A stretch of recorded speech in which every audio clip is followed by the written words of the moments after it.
Tumayo si Jake sa harapan ni Ellen at kitang-kita ang pag-aalala nito. Tinapik-tapik ni Ellen ang likod nito habang umiiyak. Huwag ka nang mag-alala, Jake. Okay lang ako. I'm sorry, Ellen.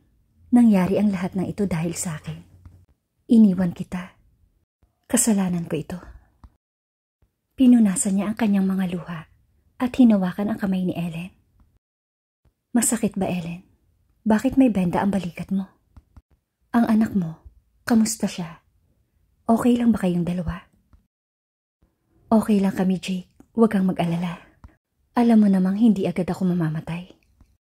Ikaw ang nagturo sa akin kung paano maging matatag. Alam mo bang sinuntok ko siya ng ubod ng lakas? Hindi ba ito kahanga-hanga? Napabuka ang bibig ni Jake sa gulat. Totoo, nagawa mo yun. Oo, at binasag ko ang isang paso sa ulo ng lalaking yun. Napalitan ng ngiti ang mga luha ni Jake nang makaramdam siya ng pagmamalaki kay Ellen. Ipinatong niya ang kanyang mga kamay sa ulo ni Ellen at iniiling ang ulo na tila hindi makapaniwala. Nagkaroon ng sandaling katahimikan bago nagsalita si Ellen. Jake, kailangan ko ng pabor. Pwede bang wag mong sabihin kay Troy? Hindi, Ellen. Hindi ito tama. Kailangan niyang malaman. Siya ang ama, Ellen. Hindi mo maitatago sa kanya ang isang bagay na napakalaki. May karapatan siyang malaman. Hindi ko itinatago, Jake. Kailangan ko lang ng oras. Hindi pa ako handa. Ellen, kailangan mo na itong sabihin sa kanya bago ito matuklasan mismo ng sarili niya. Alam ko, pero paano kung agawin niya sa akin ang baby ko? Ito lang ang meron ako. Hindi niya pwedeng. Ellen, hindi ko alam kung ano ang dahilan, kung bakit mo naiisip ang ganito. Pero nagkakamali ka. Hindi ko alam, Jake. Ellen, maging makatwiran sana tayo dito. May nagtatangkang pumatay sa'yo. At sa tingin ko, ay alam ni Troy kung sino yun. Ikaw at ang baby mo ay magiging ligtas kasama niya. Please, Ellen, huwag kang matigas ang ulo. Tama siya. Nanganganib ang buhay niya at si Troy lang ang makakapagligtas sa kanya. Bahagya siyang hinila ni Jake para yakapin at bumulong ito sa kanyang tenga. Huwag kang mag-alala, Ellen. Isang lalamunan ang tumikhim mula sa likod nila. Kaya bahagyang napaatras si Jake mula sa pagkakayakap. Pareho silang napatingin sa lalaking nakatayo sa pintuan habang malamig na nakatitig sa kanila. Aalis na ako. See you later, Ellen. Mag-iingat ka. Nginitian siya ni Ellen bilang tugon na ikinaalab ni Troy sa selos. Kung paano niya ito na-miss. Nananabik siya na makitang ngumiti ito sa kanya ng ganon. Nang sandaling umalis si Jake, nawala ang ngiti ni Ellen sa labi. Aalis tayo mamayang gabi. Iimpake mo ang iyong mga gamit. Utos ng malamig na boses ni Troy. At pakikinggan kita dahil ang nagtatanong na tingin at pagtaas ng kilay ni Ellen ay nagpasingkit sa mga mata ni Troy. Ellen, okay lang kung ayaw mo akong kausapin o hindi ako pansinin. Pero kailangan mo pa rin sundin ang utos ko nang walang tanong. Itinuturing mo ba ang iyong sarili bilang Diyos? O ano? Hindi ako susunod sa utos mo, Troy Lacerna. Hinding-hindi na. Sa nakikita ko, ay naging matigas ang ulo mo sa pananatili sa lalaking yun. Sabihin mo sa akin, gusto mo na ba siya ngayon? Ang tanong na iyon ni Troy ay nagparamdam sa kanya ng hudyat ng selos na pilit nitong itinatago. Paano kung gano'n na nga? Ano naman ang kinalaman nito sa iyo, my dear ex-husband? Ang mapanuksong titig na yun ni Ellen ay nagpatikom sa mga kamao ni Troy. Nakaramdam siya ng galit sa kapangahasan ng kanyang asawa nang magpahayag ito ng nararamdaman para kay Jake. Hinawakan niya ang pulso nito at hinila ang katawan palapit sa kanya. Kung sa tingin mo ay mapipigilan ako ng isang peraso ng kontrata sa pag-angkin sa'yo, nagkakamali ka, my dear wife. Dahil akin ka, Ellen, at sisiguraduhin kong mauunawaan mo ito. Ang mahigpit nitong pagkakahawak sa kanyang pulso ay nagpapakita kung gaano ito kaseryoso. Ako, sa'yo, ayon sa natatandaan ko, I was your ignored, rejected, and embarrassing not so beautiful wife. Ngayon, bitawan mo ko. Sa halip ay mas humigpit ang hawak ni Troy. Pinilit niyang kumalas sa pagkakahawak nito. Ngunit lalo siya nitong ikinulong sa pagkakayakap. Ang hininga nito sa kanyang liig ay nagparamdam sa kanya kung ano ang intensyon nito. Ngunit nakakalungkot na ang kanyang lakas ay hindi sapat upang makalaya sa pagkakayakap nito sa kanya. Galit ako sa iyo. Galit na galit. Ang kanyang mga iyak sa pagkadismaya ay nagpakapit sa isang mapang-akit na halik sa kanyang tainga. Bumaba ang kabilang kamay nito habang dumadampi sa kanyang balat. At kasunod noon ay sinakop nito ang kanyang bewang. Bakit mo ito ginagawa, Troy? Bakit ka pa bumalik? Ang paghaplos nito sa kanyang bewang patungo sa kanyang tiyan ay nag-aapoy sa kanyang nasusupil na pagnanasa nang biglang tumigil ang lahat. Ang kamay nito sa kanyang tiyan ay tumigil sa paghaplos at ang malamig na boses nito ay nagpamanhid sa kanya sa gulat. May tinatago ka ba sa akin, Ellen? Ang mga salita ni Troy ay nagpalamig sa kanyang buong katawan. Napatingin siya sa mga daliri nito na nakahawak sa kanyang tiyan. Nagkatotoo ang kanyang takot. Uulitin ko ang tanong ko, Ellen. May tinatago ka ba sa akin? Ang gulat na mga mata ni Ellen at nagyayelong kalagayan, pati na rin ang pag-iwas ng kanyang mga mata, ay sapat na upang malaman ang sagot.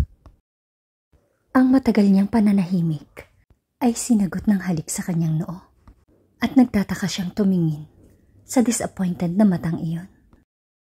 Sa isang nagmamalasakit na haplos sa kanyang ulo, umalis ito at inutusan ang mga gwardya na kunin ang kanyang bagahe.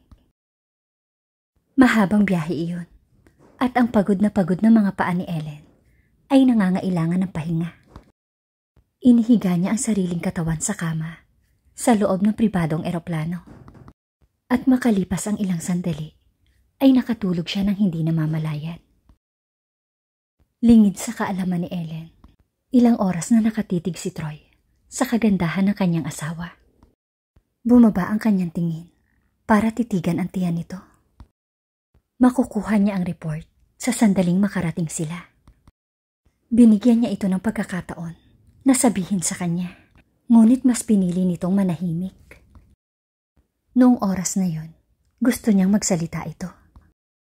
Desperado siyang marinig na sabihin nito ang salitang anak natin at siya ang magiging pinakamasayang tao sa buong planeta.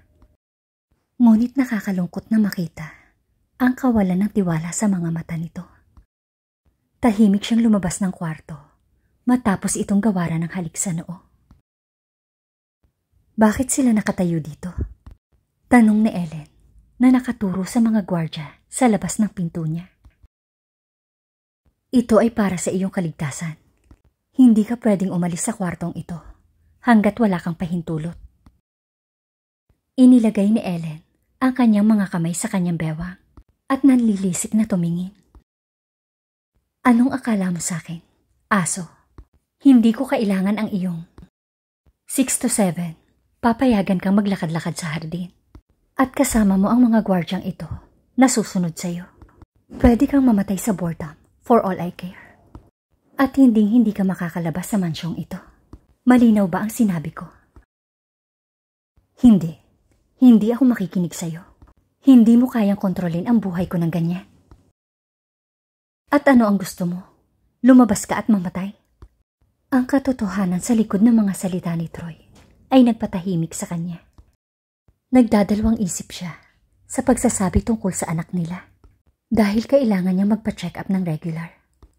Nang makaipon siya ng lakas ng loob para magsalita, ay tumunog ang telepono ni Troy. Sir, 3 beses siyang pumupunta sa ospital sa loob ng 1 buwan. Sinong doktor? Sir, isang gynecologist. At ngayon mo lang ito sinasabi sa akin? Hindi ba't kinuha kita upang personal na alamin ang lahat tungkol sa kanya? Sorry sir, akala ko regular check-up lang. Huwag ka na magpaliwanag. Kunin mo ang lahat ng mga reports niya. Pinatay niya ang tawag at lumingon sa kwarto ni Ellen. Mula sa nakaawang na pinto, nakita niyang nakatayo ito habang nakatutok ang mga mata sa labas ng bintana. Naluluha ang mga mata ni Troy sa kaligayahan. Sigurado siyang dinadala nito ang kanyang anak. Hindi siya makapaniwala sa katotohanang magiging ama na siya. Ngunit paano nito nagawa na itago sa kanya ang napakalaking bagay? Sapat na ang tiwala niya dito para malaman niya na dinadala nito ang anak niya. At kung bakit wala itong tiwala sa kanya. Kontrata. Tama, ang kontrata ang tanging dahilan. Ang akala niya ay hihiwalayan ko siya at kukunin sa kanya ang bata. Oh Ellen, napakababa ng tingin mo sa akin. Nagmamadali siyang humakbang patungo sa kanyang opisina at kinuha niya ang mga papeles ng kontrata. Inilagay niya ito sa loob ng kanyang bulsa at handa siyang turuan ito upang magtapat sa kanya. Tigilan mo ang pagpasok na parang pag-aari mo ang lahat dito. Lumabas ka. Ang kanyang basang buhok ay dumidikit sa kanyang hubad na balikat at ang kanyang mga kamay ay mahigpit na nakahawak sa tuwalya. Tama ka. Pag-aari ko ang lahat sa silid na ito. Napangiti siya at hindi na itago ang kaligayahan sa magandang balita sa likod nito. Hindi mo ako pag-aari, Troy. At tumigil ka sa pagngiti mo na para kang nakakaloko. Sa halip na tumigil, ay lumapit siya dito ng may malawak na ngiti. Kinulong niya ito sa pagitan ng kanyang mga braso at ng aparador. At pagkatapos ay bumulong siya sa tenga nito. Wrong answer, Ellen. Dahil pag-aari pa rin kita. Hindi siya nito maitulak dahil ang mga kamay nito ay abala sa paghawak sa tuwalya. Oh Ellen, hindi mo ba alam na kailangan ng 2 kamay para pumalakpak? Sa pagkakaalam ko, hindi ako pumirma sa hiwalayan mula sa iyo. Nanlaki ang mga mata ni Ellen nang marinig ang sinabi nito. Pero sabi sa kontrata, oh, ito ba ang ibig mong sabihin? Muling nandilat ang kanyang mga mata nang makita ang nasusunog na papel sa kamay ni Troy. At sa loob ng ilang segundo ay naging abo ito. Hindi siya makapaniwala sa kanyang nakita. Pero paano? Sinasabi sa kontrata na pinakasalan kita sa harap ng Diyos at siya lang ang makakapagpahiwalay sa akin sa'yo. Tumigil ka. Hindi pwedeng bumalik ka na lang at sabihin mo sa akin gusto mo ako. Bakit sinasabi mo ang lahat ng ito ngayon? Tumaas ang tono ni Ellen sa bawat salitang binitiwan niya. Hindi siya handang maniwala sa lalaking nasa harapan niya. Nalulunod siya sa pagdududa. Kailangan kita, Ellen. Bakit mo pinagdududahan ang intensyon ko?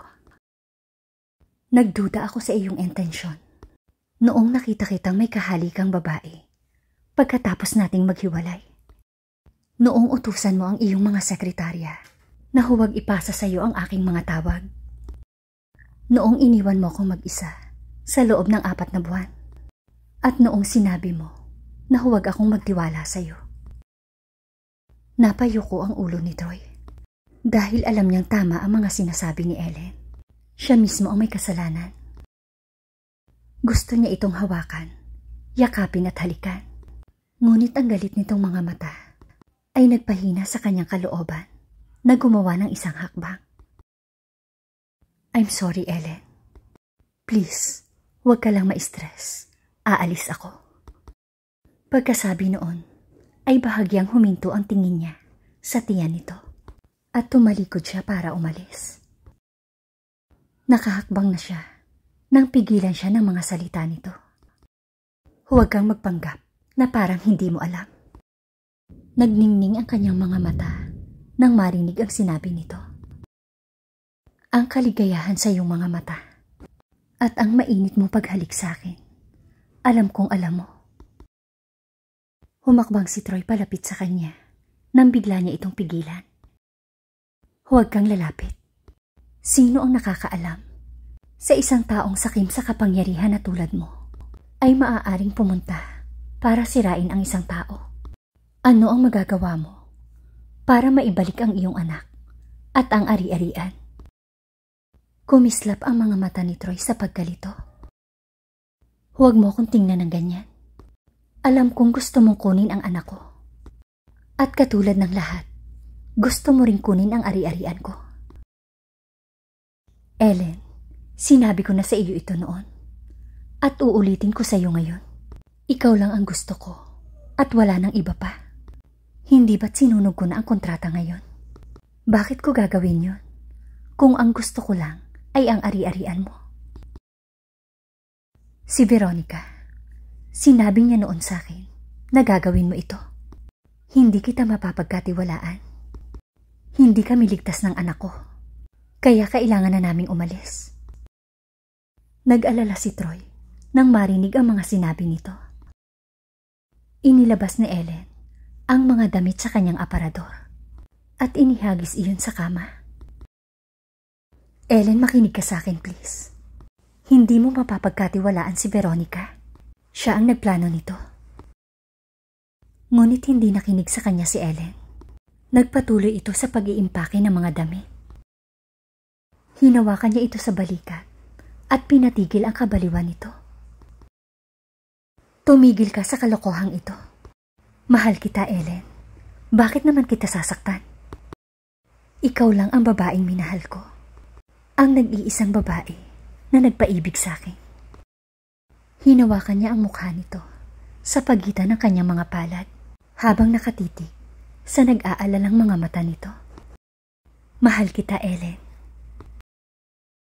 Hinahanap ng mga mata ni Ellen ang katotohanan sa likod ng mga sinabi nito. Ngunit nakakalungkot dahil ang mga mata niya ay natabunan ng gabundok na pagdududa.